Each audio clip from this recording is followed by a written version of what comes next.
Welcome back. Today we are getting into it and getting prepped for back to school season. This is my second back to school season. I don't know how I feel about it just yet. Time is going by way too fast. Sage is officially going to be 5 this fall/winter season, and it's definitely feeling all the feels, but I'm excited because one of my favorite things, I gotta close the window, there's like so much construction happening right now. One of the things I love about back to school season is prepping the lunches, which I know is an unpopular opinion. Everyone's like, the dreaded lunchbox, and I feel you. Come June, I'm like, throw in a bag of Doritos, figure it out. But in the beginning of the year, this is the time to get inspired and really get creative when it comes to what your kids are eating. This is gonna help honestly make parenting so much easier in the long run, because this is a great opportunity to get them to try new foods. When it comes to snacks, I really want to focus on protein and fiber and nourishing snacks that are going to fuel my kids. And even though Oakley's not in school yet, a lot of these snacks he loves and enjoys throughout the day as well. So we're going to get into it. I have some fun ones. I have a new one that I haven't actually tried making before, but we're going to test it out and see how it goes. We're going to be doing a mix of both savory and sweet, and I'm also going to give you a little overview of how I pack my kids' lunch boxes. Let's get into it. I am planning on making these nut-free, so we're not using any nut butters, and I'm gonna test it out. This video is like me recipe testing for back to school and prepping. This is what I do in my real life. I'll be like, I wanna make something, and I just kind of figure it out in my kitchen, and then I just tweak it as I go. So we're gonna do it together. I know I wanna do a mix of puffed brown rice cereal and oats, cinnamon and vanilla and salt. I know we're low on coconut sugar, so I picked some more up. We're gonna do mini chocolate chips at the end. We don't want them to melt. And then I got some sprouted brown rice cereal, so we're gonna add that. I like the mix of oats and brown rice cereal. I'm basically trying to mimic popular store-bought options, but making them at home. So we are gonna make these a little bit sweeter than I normally do, but I really wanna make like authentic granola bars. I have the oven preheating. We're gonna get the oats toasted because I think it's just gonna add more depth of flavor. These granola bars are not getting baked. We're literally just melting some ingredients and then tossing everything together, pressing it, and then letting it chill in the fridge before we cut it. It's really easy. Okay, I'm gonna toast them for about 10 to 15 minutes, just until they're a little golden. Okay, in a saucepan, I'm gonna start melting down my wet ingredients and a splash of vanilla. Actually, I'm gonna do a little bit more because I feel like granola bars are pretty like vanilla-y. So I'm gonna melt this down, bring it to a boil, get it a little bit evaporated and nice and sticky, and then we're gonna mix it in with our dry ingredients. To a big bowl, I'm adding in some sprouted brown rice cereal, Celtic sea salt, cinnamon, hemp hearts, and ground flax. This looks great. We're gonna set that aside to cool, and I'm gonna check on my oats so we can add it to here and mix everything together. They have the perfect color on them. I'm gonna blitz them up just a little bit to break them down and make them chewier, but we're good to go. So we're using my small food processor. I actually broke the larger one I had. I need to buy a new one, but I just wanna pulse them a bit to make them more of a quick oat texture. This is just gonna help them get chewier. This is the texture we're looking for.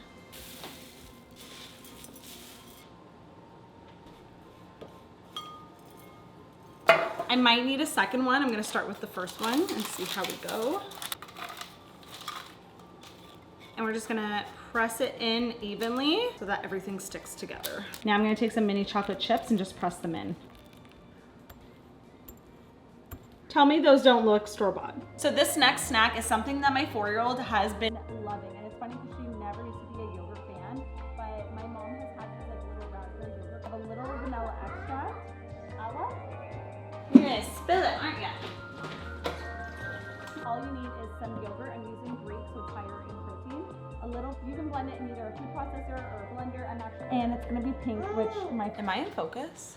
Stop it right now. And because I was not in focus for any of that clip, I'm making a raspberry flavored yogurt. So instead of the store-bought pre-flavored and sweetened ones, I'm just making it at home. My 4-year-old has been loving fruit yogurt, which she never used to like yogurt. So this is a huge milestone in our house. I have some fresh raspberries, Greek yogurt, vanilla, and then I'm gonna add in a little maple syrup for sweetness. You can also do honey, and the reason why I love making this at home is because I can control how sweet it is and the type of sweetener that I'm using. And we're gonna use the immersion blender today, but you could use a regular blender or probably even do it in a food processor, whatever you have. That's so good, and it was so easy to make. This guy has been talking so much lately. We're going on a bear hunt. We're going on a bear hunt. Tell me your kids are not gonna love this either for breakfast or snack time in their lunchbox. So cute. I'm gonna pop these into the fridge and these will last like a full week. Where should these go? Next up, we're gonna be making more of a savory recipe, crispy chickpeas. Both my kids love them. I have my oven preheating. I'm just gonna open up a can of chickpeas. This is a nice protein, quick snack that you can make like really any time of the day. It just takes a couple of ingredients, pop it into the oven to get to the crispiness that you like. I find the store-bought ones, they're a little bit too crispy for my 1.5-year-old. So I like making at home because I can choose how crispy I want it, but also use better quality ingredients and oils. So I do wanna dry my chickpeas a little bit. I find this just helps them get crispier in the oven. Some people peel the skins. Honestly, I don't have time for that. If there's like a couple of ones like super loose, I'll take them out. But for the most part, I just leave them on. They don't bother my tummy, but if they do for you, you can take them out. Give them a little pat. And then I'm gonna transfer them into a bowl to mix in my seasoning. For oil, I'm gonna use avocado oil. It just has a higher smoke point. For seasonings, I'm actually gonna do smoked paprika. I have onion powder, garlic powder, a little bit of Italian seasoning, like dried herbs, and I'm gonna add a little salt and pepper. I'm just lining a baking pan. I'm gonna transfer my chickpeas on and then bake them until they are the perfect crispiness, and you basically just let them cool and they're ready to eat. A quick little interruption. I need to entertain Oakley before he goes down for his nap. And he's gonna help, bless you, open up our new boxes from KiwiCo. Got a couple, so this one is the Panda Crate. It's for ages 0 to 36 months. This one comes on subscription every 2 months. It has enough activities to last you that duration of time before the next one comes. They have a bunch of different clubs to choose from depending on your child's age. And this I thought was gonna be so fun for him. It's the Fill It Up recycling truck because he's been really into trucks lately. Excited? Get it out! Trash truck. The crate he got this month is called Let's Pretend, and it came with a cooking set, some wood veggies, a planter box, a reversible play basket. He could spend hours in his play kitchen, so these are gonna be a great addition. Thank you. It also comes with a Wonder Play Guide, which is honestly my favorite part. It teaches you different ways on how to use what's inside the crate. Thank you. As well as other things that are going on development-wise with their age. Oakley, we can plant.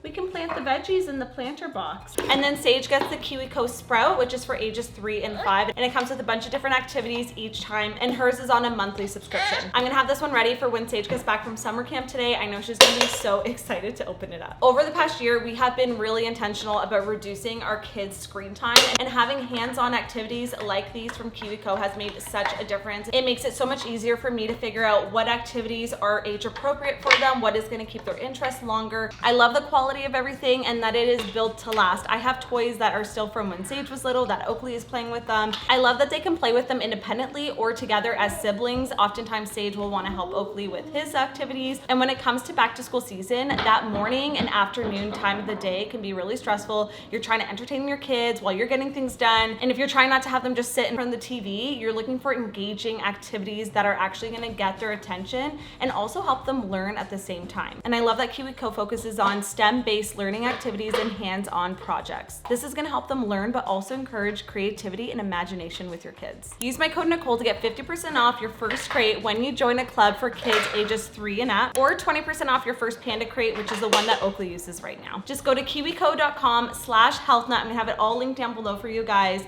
Truly my favorite way to play with my kids. While he's entertained, let's get back to meal prepping. You know what I'm sick and tired of? Overpriced popcorn. Like, why am I buying a bag of air, puffed corn with this much air in the bag? I'm done because I'm trying to buy the ones with good quality oils like avocado oil, and they are so expensive. Like, there's no way I'm buying a bag that's like $7.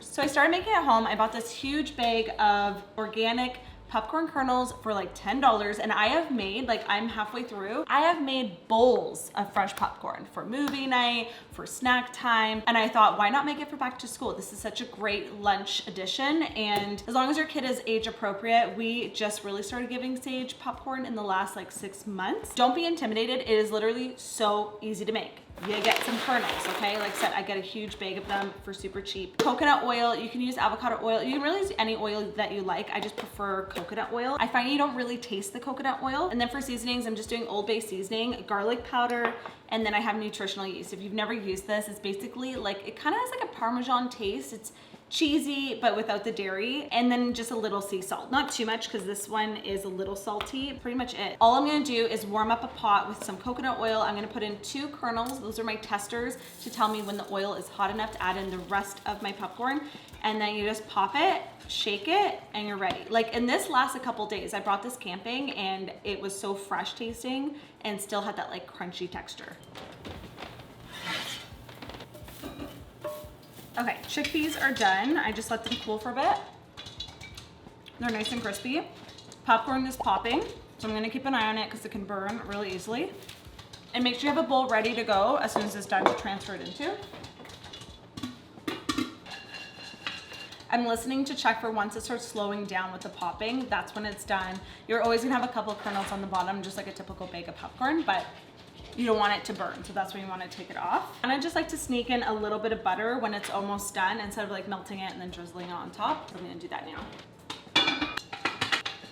That sounds done. Okay, so you can just go ahead and add in your seasoning while it's still warm. And then the star of the show, honestly, I really only use Old Bay seasoning for popcorn. It's my favorite. It's meant for seafood, but it's in my cupboard for popcorn. You're gonna let this fully cool down before you pack it away so it doesn't get soggy. You're just gonna lightly toss it. All right, and that is ready to go. So I'm just gonna put them aside. Same thing with the chickpeas. You want them to fully cool before you pack them away. So good. Fits perfectly. I am way too excited to cut up these granola bars that have set and chilled in the fridge. Oh, they have a good crunch. I'm hoping once they come to room temperature, we're gonna have that chewy texture. Okay, so I think next time I'm actually gonna cut them more at room temperature because I feel like they're a little brittle because they're cold. But they're just really good. I like the brown rice cereal in there. It gives it an extra crunch. And really, if you have any crumbly bits, you can just add them to yogurt as a granola. This next recipe is one that I've been wanting to make forever. I've seen so many videos pop up on social media of everyone making it look so easy. And a part of me feels like I've attempted this like years ago, but maybe I've blocked it out because it didn't work. But we're gonna try it today, and we will test it out together to see if we can actually make fruit leather without a dehydrator. So all you need is fruit. I'm doing a mix of mangoes and raspberries, a little lemon juice, and then a sweetener. I'm using maple syrup. We're gonna add it to a pot, cook it down for like 5-10 minutes, and then I'm gonna blend it and pour it onto a baking sheet of parchment paper, and then essentially we're just gonna cook it on a really low heat in the oven for like 4 to 6 hours. So it's probably not gonna be till much later to find out if this actually works. I don't know, that little voice inside my head is telling me that I should try adding gelatin. I don't know, we might regret this later, but I'm just thinking it's gonna work. So we're gonna add in, I'm gonna try a tablespoon. In my mind, if I add a little gelatin in it, it's gonna give it a little bit more of a chew instead of just being like dry and leathery. So let's heat this up on the stove. So now I'm going to pour my very hot mixture into the blender. If you're blending anything hot, always remember to just like pop the lid a little bit to let the steam escape, otherwise it will explode. So, or just maybe if you don't have one like I have, like I can just keep this middle part open, just let it cool before you blend it. Safety first. Not on my white shirt. It's kind of like we're making jam, but we're gonna blend this up until nice and smooth, and then we're gonna put it on our pan and hope for the best. There's like actual steam escaping. I'm just gonna try it to make sure it's the right sweetness, but it does just look like jam. That is gonna be such good fruit leather, wow. I can see the vision. Okay, so I just lined we are baking it, but like more dehydrating it. I just lined it so we can cut it into those cute little roll-ups that I see on Pinterest. That consistency looks real good. I didn't want it too watery.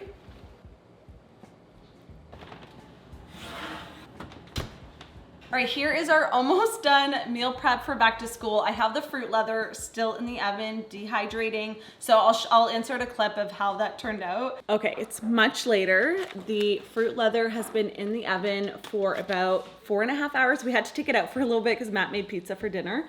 But I have it out, and I wanted just to film this now because I'm gonna cut it into strips. I don't want it to dry out and just like leave it overnight on the counter. We're about to put the kids to bed, so I wanted to do this beforehand. It's like an arts and crafts project. Can I help? Yeah.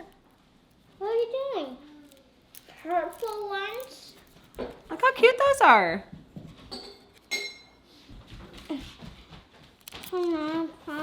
Did I just make fruit roll up? Can I try one? You wanna try some? No, Do you like it? no. Guys, I just made fruit leathers. Next time I make it, I'm not gonna make the ends as thin. I'm gonna try to like bring that out and do the same thickness because like the middle's perfect and it tastes really good. I think these are gonna be all staples that I make in a weekly rotation. I like to switch things up so my kids don't get bored. I'm gonna have where you can get all these recipes linked down below, as well as don't forget to check out KiwiCo. Use my code Nicole to get 50% off your first crate when you join any club for kids ages 3 and up. And then you can also use that code for 20% off the Panda crates, which is what Oakley's been using. Sage is gonna be back from summer camp any minute now, so I'm gonna have her do a little taste test. I'll see what, I know she's gonna go for the popcorn first, but I really want her to try the granola bars to see if she approves. In the meantime, I'm gonna get these back into the fridge. Honestly, really impressed with my pink yogurt. I think she's gonna approve. No. Do you like it? I think that's my best one yet. Oakley, do you want some chickpeas? Cheers.